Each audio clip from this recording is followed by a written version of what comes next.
Hi everyone and welcome back. Several years ago I met an old colleague, an old friend that used to be in the ministry.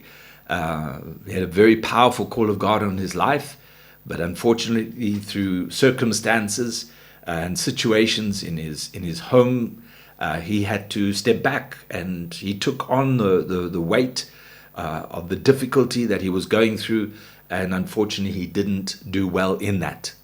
And when I was hearing him talk, I could feel the anger, the bitterness, the unforgiveness.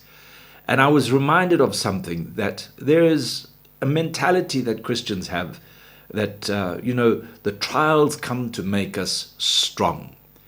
And that's not entirely true. It's not the trials that make us strong. It's what happens in the trials. It's where our heart is and our understanding in the fiery trials of life. That's what makes all the difference. If I don't see that the trial that I'm going through is from God and God is with me in it, I will come through the other side bitter, resentful, discouraged, defeated. But if I face the trial with the confidence that God's hand is on my life, then in the trial He will give me the joy. In the trial, He will give me the praise. He will give me the songs of worship. He will give me the peace. In the trial, that's where I will find Jesus. We see that in Daniel 3 with those 3 Hebrew boys. In the fiery furnace, they met the Lord. So there needs to be this understanding that when I'm in the fiery furnace, when I'm going through the trial, it's my attitude of heart that will determine the result. I want to come out of that trial in God's time, in God's way, but I want to come out well. I want to come out strengthened. I want to come out purified. I want to come out worked by God. That needs to be our heart. That needs to be our understanding.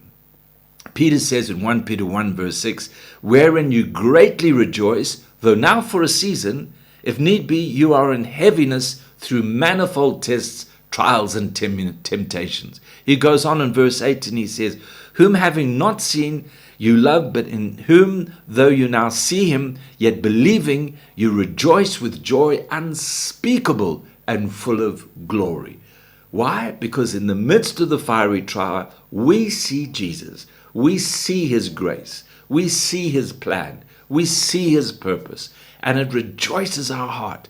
That knowledge, that assurance that God is with me. This is part of God's strategy to perfect me, to equip me, and prepare me for His service and for His glory. So let that be our attitude today.